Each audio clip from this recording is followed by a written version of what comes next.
Welcome to another Stopping Socialism TV segment with Donald Kendal here, joined as always by Justin Haskins. That way.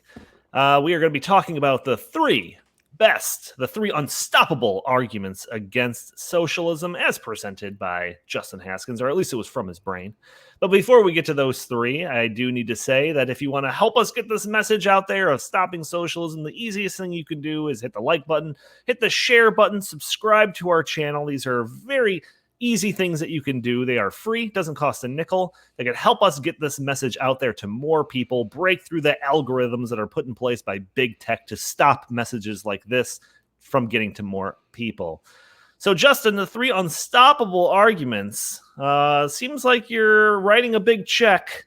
Let's see if you can cash it. You want to hit us with number one, or do you have any opening statements here? So I think the only thing that I want to preface this all by saying is, no, I've done this kind of thing before. I've done a video about this before, and I've brought this up with people many times. This is a tried and true, strategy for winning arguments with people who lean towards socialism, or maybe they're not so sure. They have questions about capitalism, that sort of thing.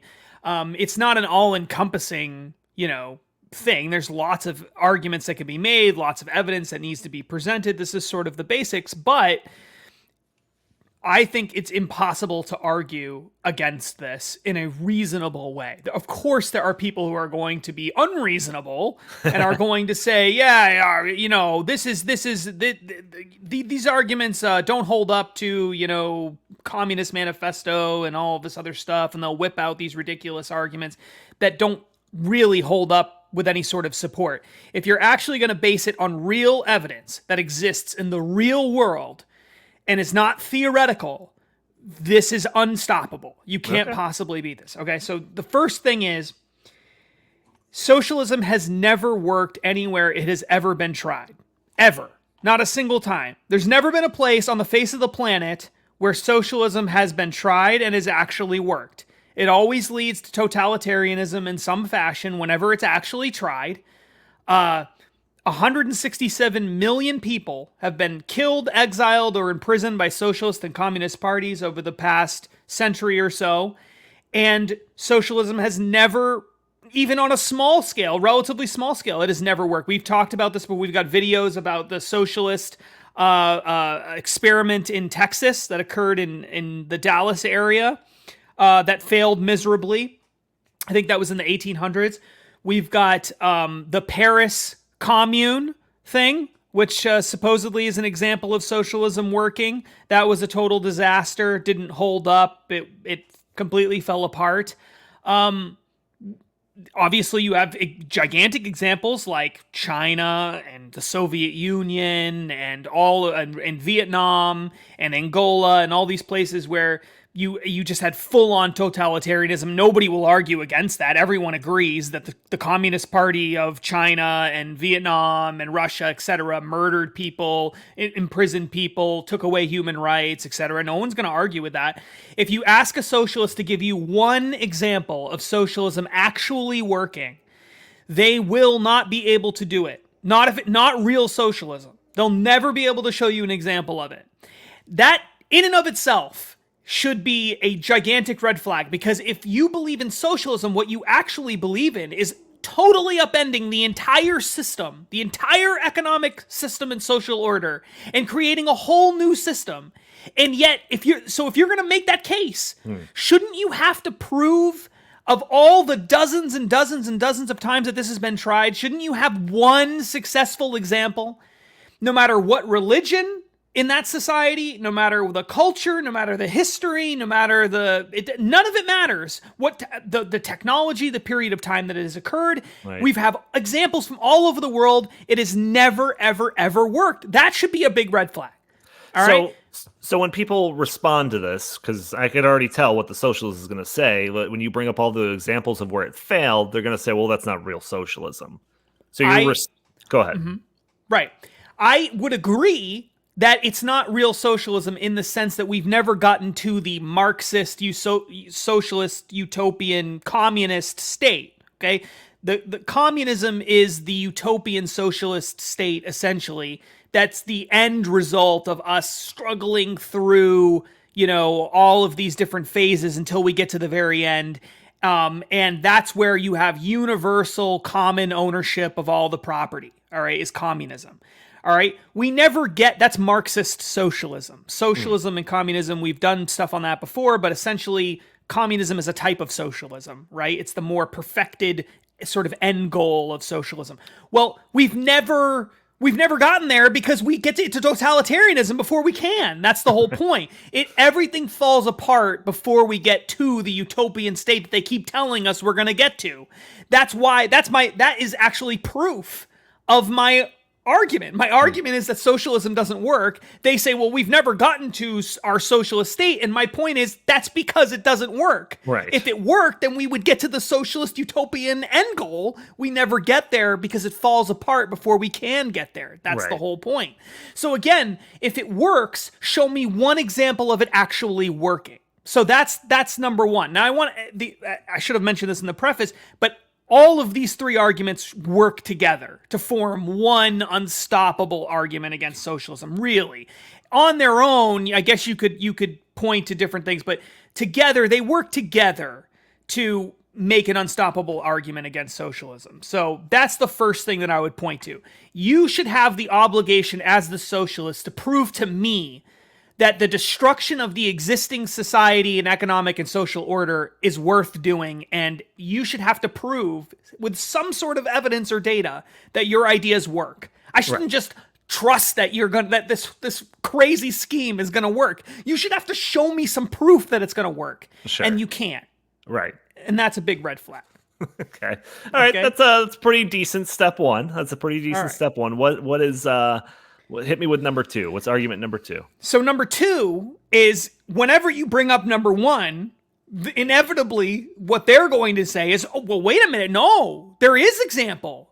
And it's in the magical land of Scandinavia. Those are the socialist utopias. I just want what Scandinavia has. That's it. That's all I want. The problem is Scandinavia isn't socialism either. And in fact, in many respects, it's economically and socially freer than certain aspects of the United States. They're not even remotely close to socialism as we understand it. Now, do they have some big government government programs? Yes, they have a single-payer healthcare in those countries, like the vast majority of countries in the Western world. In fact, just about every westernized country, as Bernie Sanders likes to remind us, has a single-payer healthcare system. They have free college tuition, not free college. You have to pay for a whole bunch of your college costs, but not the tuition part of it. And those are really the two main things that people point to all the time and say, this is proof that they're socialists. Now, I won't deny at all that those are socialistic programs. But just because you have some socialistic programs in your society doesn't make you a socialist society. They also have a whole bunch of policies in place that are not socialistic at all. Well, and to that point, because we always have people trying to put little stupid comments in our videos and our posts on Facebook and all of that are like, oh, well, we already live in a socialistic society because we have snow plows. Right. It's like, no. That's not it. No. That doesn't make us a socialist country. I'm sorry. No, you can't argue that just because we have some common property ownership, that means we're a socialist society. Right. Because and the proof of that, I shouldn't have to prove it, but the proof of that is that Karl Marx didn't think that he lived in a socialist society when they had common property ownership for certain things back then. Sure. So on that point, me and Karl Marx agree, okay? We agree. You won't hear Justin say that very often. It's not very often that we agree, but we agree on that snow plows, which I guess they didn't have in Karl Marx's time, right? But, whatever sorts of common property ownership they had, public roads, for example, is not proof of or is not evidence that you have a socialist society. It isn't a socialist society just because you have some of that, okay? So there's no doubt about it that it's a spectrum, but that isn't socialism. So in Scandinavia, Yes, we talked about they have some big government programs there. They have some big social safety nets. We have that in America, too. We have a massive amount of that in America. That doesn't mean that we're a socialist society. In Scandinavia, they also have a relatively flat tax system, meaning the rich and the poor in Scandinavia both pay a lot in taxes. That's not a socialistic idea. In Scandinavia, they have relatively low regulatory burdens. In certain parts of Scandinavia, they don't have minimum wage laws, for example. They have free college, but they make people pay for all sorts of other things related to their college education that isn't free. In Scandinavia, they have things like school choice. In certain parts of Scandinavia, is Sweden that has essentially a universal school choice program. I can't remember which one. I don't have my notes in front of me off the top of my head, but it's one of those Scandinavian countries. They have universal school choice, which is something that socialists here in the United States are totally and completely opposed to. They have they've always had historically a lower corporate tax rate than we have here in the United States. When the Republicans in 2017 passed the tax reform law, that changed so that we're basically in line with what a lot of those countries have. But the policies that Joe Biden and Democrats are calling for now, increasing the corporate tax rate back to what it was before, or some of them want it even higher so that it's 27, 28, 30, 35%. I've seen it all over the place. That is much higher than what they have in Scandinavia for their corporate tax rates. That's not a socialistic policy. So you have balanced budgets effectively. You've got in Norway, they have a $1 trillion wealth fund that they got from drilling oil and other natural resources out of the ground. Is that something that socialists in the United States want? So when you look at these things and you say, well, they tax the rich and the poor both at a really high tax rate. That's not socialist. They have a relatively balanced budget. That's not really a socialistic trademark. They have relatively few business regulations. That's not socialistic. They don't have a high minimum wage law. That's not a socialist policy. They have universal school choice in certain parts of Scandinavia. That's not a socialistic policy. So you go on and on and on, and you add it all up. They aren't even close to what Bernie Sanders and AOC and people like that want. And that's why the Cato Institute and Heritage Foundation and other organizations that do world freedom rankings of various kinds have put those countries essentially in line, depends on the year that you're looking at, in line with the United States. Sometimes some Scandinavian countries do better than the United States. Sometimes the United States does better than Scandinavian countries. It switches from year to year. But the point is, they are not examples of successful socialism. So it goes back to what we said in number one. If you're going to say socialism is the future, we're going to have socialism. Socialism works. Show me an example of socialism working. You can't do it, and don't tell me that Scandinavia is an example of successful socialism, because it obviously isn't. Oh, and by the way, those countries are not utopias. They don't have better societies than the United States. They're not wealthier than the United States. The people don't have a better quality of life than in the United States.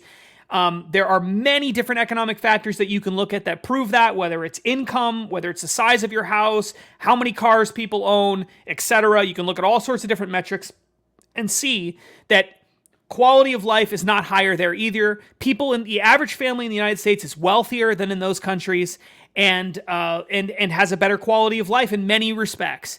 It depends on the metric you're looking at, but in many respects, they have a better quality of life there. So not only are they not socialists, but they're not even utopian societies that we should be aiming to emulate.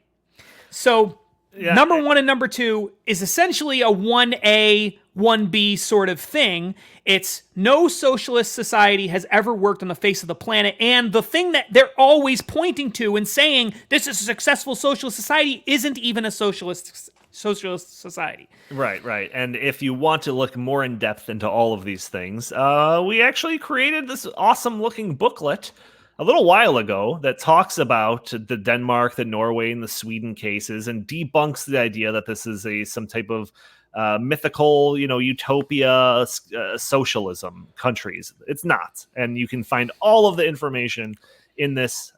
We should put it in the show notes. Yeah, we'll find a put link it to in it. The show notes. Yep. All right. Great. Okay, so that's one. That's two. What's number three? So socialism has never worked. Scandinavian socialism is a gigantic myth, right? And number 3 is maybe the most important one.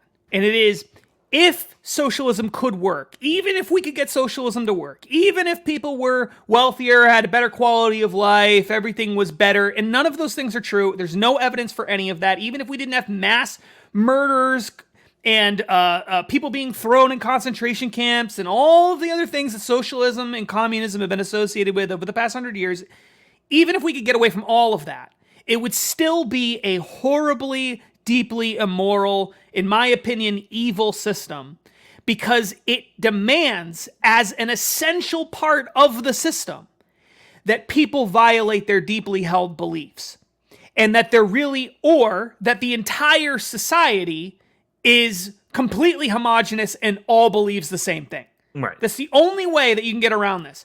Now, what do I mean by this? What I mean by this is, because you have, in a socialist society, the goal is to collectivize all economic decision-making, or most of it. It's a spectrum, obviously, but as much of it as possible, and collectivize ownership of property.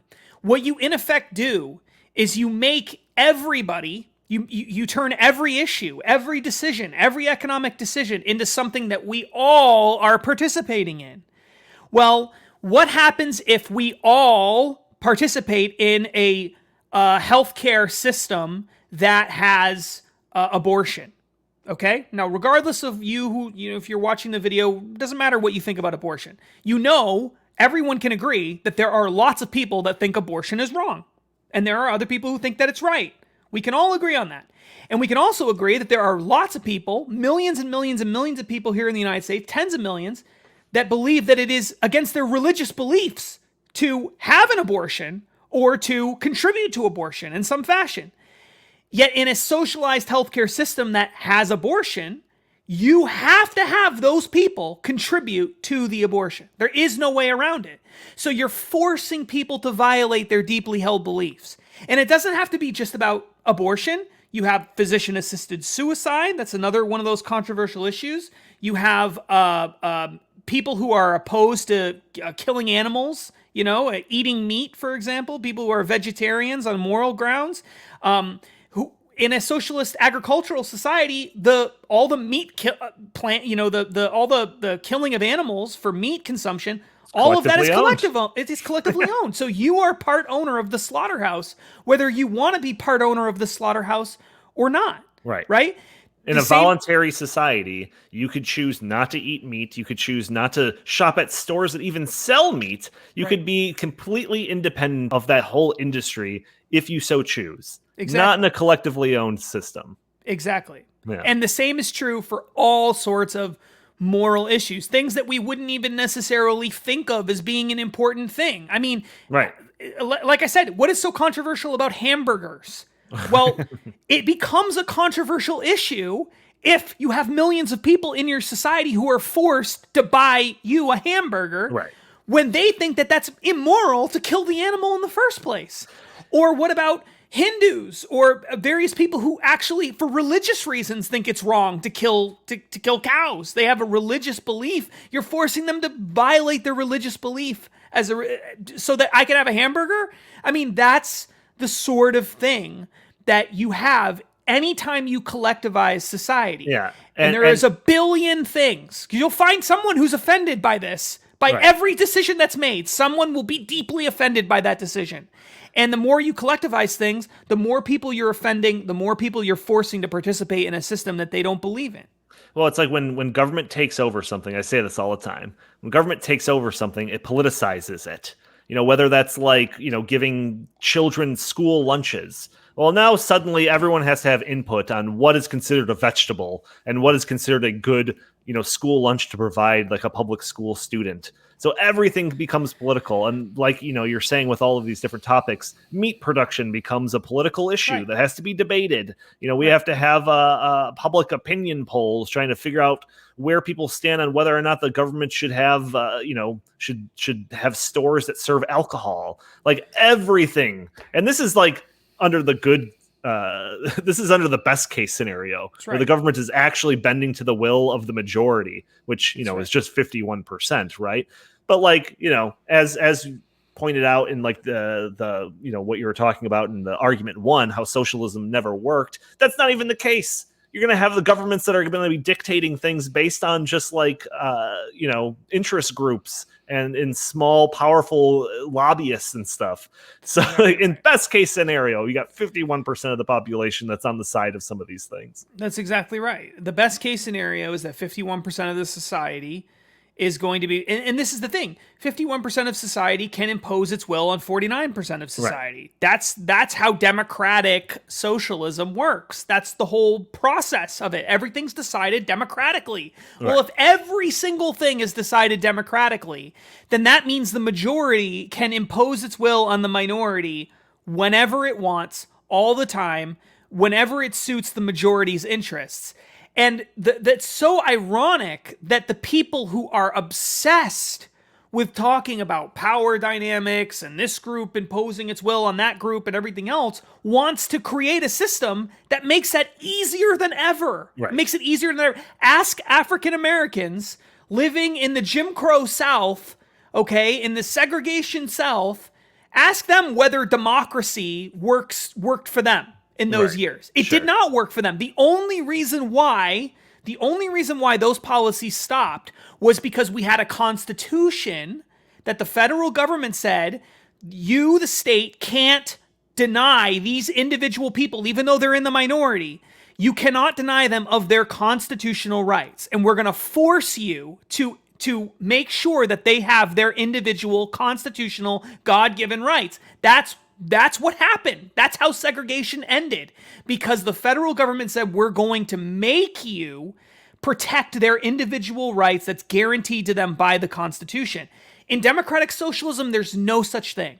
All of your rights are interpreted by the will of the majority of people in society. And that is one of the big reasons why in all of these societies, socialist societies that we always think of as being these tyrannical socialist communist societies, they had elections in many of those societies. At some point in time, they had elections and people chose tyranny. That's what they wanted. They asked for tyranny. And that's the whole thing. Eventually, you get to that point in time.